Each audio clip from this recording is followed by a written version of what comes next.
Performa puncak skuad Timnas Indonesia U23. Bisa dibilang mayoritas pemain Timnas Indonesia U23 sedang dalam puncak performa saat tampil di Piala Asia U23. Dari 23 pemain Indonesia U23, 21 diantaranya memasuki akhir kompetisi, baik yang berkiprah di dalam negeri maupun di luar negeri. Mereka sama-sama memasuki akhir kompetisi. Hanya Pratama Arhan dan Justin Hubner saja yang baru memulai kompetisi. Namun kendati demikian, Hubner datang ke Jepang setelah melewati musim penuh menit bermainnya di Inggris. Artinya, hanya Arhan saja yang memasuki mode pemanasan. Saat ini, klub yang dibela Arhan, Suwon FC, baru memulai kompetisi di Liga Korea. Namun, kondisinya tak terlalu tertinggal. Ini membuat mesin tempur semua pemain jadi panas. Saat tampil di Piala Asia U23, tak ada pemain yang kelelahan dan juga keletihan. Masa otot para pemain sedang di kondisi terbaiknya. Itulah mengapa nyaris tidak ada pemain yang mengalami kelelahan saat tampil di kejuaraan edisi ke-6 ini. Pemain juga belum memasuki fase kejenuhan berlatih dan juga bertanding. Gemblengan Sinteyong yang selalu menekankan ketahanan fisik saat memulai pemusatan latihan dijaga para pemain dengan baik. Rizky Ridho dan kawan-kawan tak lagi mudah bertekuk lutut. Di titik lebih dalam, mayoritas pemain yang membela Indonesia U23 di Piala Asia U23 mendapat menit main mumpuni di Liga 1. Dan mereka sendiri adalah andalan di tim masing-masing. Situasi ini pun akan memberi dampak positif bagi Timnas Indonesia U23 yang akan menjalani laga penentuan melawan Yordania pada hari Minggu 21 April malam nanti.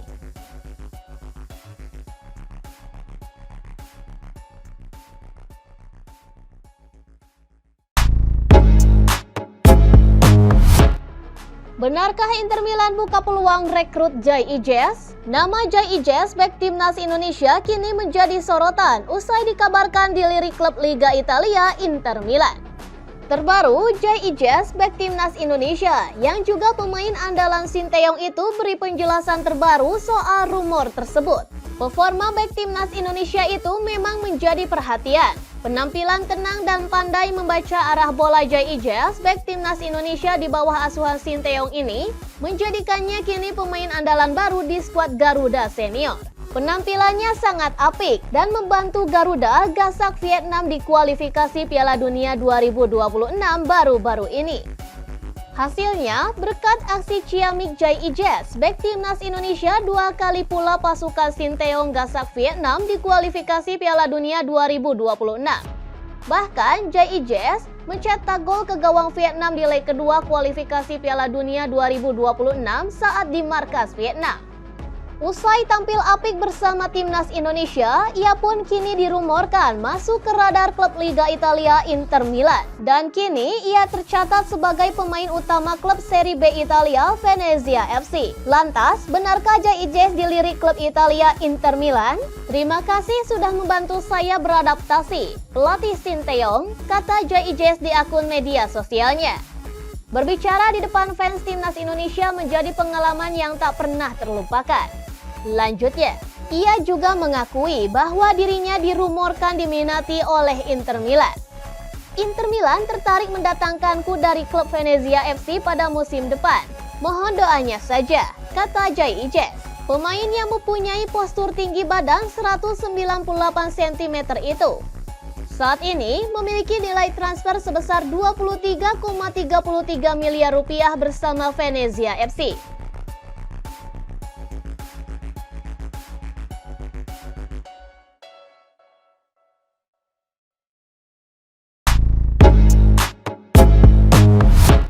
Indonesia hanya butuh hasil imbang lolos ke perempat final.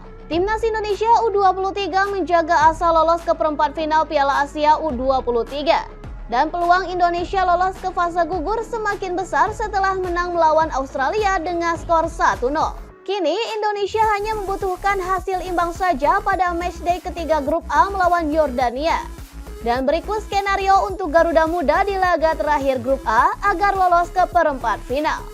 Setelah kekalahan 0-2 dari Qatar di laga pembuka, Indonesia wajib mengalahkan Australia pada laga kedua yang dihelat di Abdullah bin Khalifa Stadium pada hari Kamis 18 April malam waktu Indonesia Barat. Indonesia sendiri nyaris kebobolan duluan di menit ke-25 saat Australia mendapatkan penalti. Beruntung untuk Indonesia, Hernando Ari mampu menepis sepakan Mohamed Toure.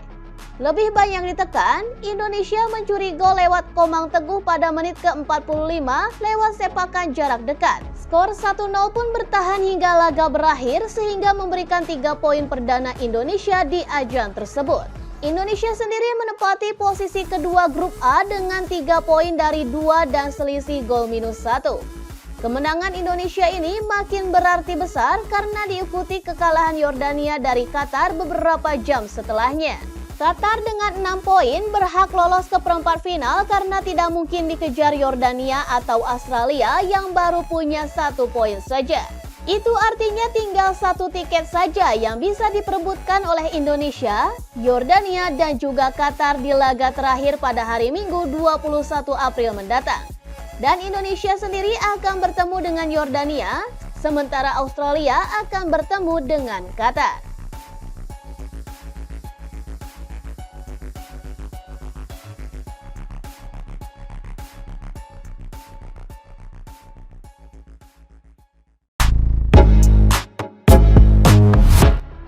Ramadan Sananta absen lawan Yordania dan denda 16 juta rupiah. Timnas Indonesia U23 dipastikan takkan bisa diperkuat Ramadan Sananta dalam laga terakhir grup A Piala Asia U23 versus Yordania. Pasalnya, ia masih harus menjalani hukuman larangan bermain. Pada laga pertama melawan Qatar pada hari Senin 15 April lalu, dia diganjar kartu merah langsung di akhir babak kedua. Dan satu lagi pemain yang terkena kartu merah adalah Ivar Jenner. Jenner sendiri dipastikan sudah bisa merumput di laga menghadapi Yordania karena kartu merah yang ia dapat adalah akumulasi 2 kartu kuning.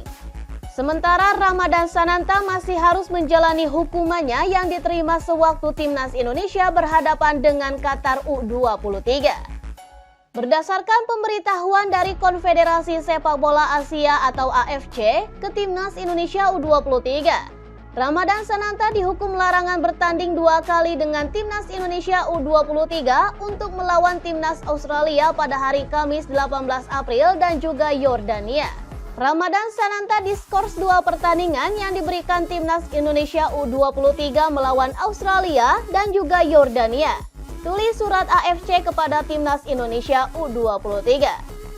Selain sanksi tersebut, Ramadan Sananta pun dijatuhkan denda $1.000 atau setara dengan 16,2 juta rupiah oleh AFC. Ramadan Sananta diperintahkan membayar denda sebesar $100 dan denda harus diselesaikan dalam waktu 30 hari sejak keputusan ini diambil. Dan ia pun diberitahu bila ada pengulangan pelanggaran terhadap ketentuan ini dapat dikenakan hukuman yang lebih berat lagi. Ungkap surat AFC tersebut.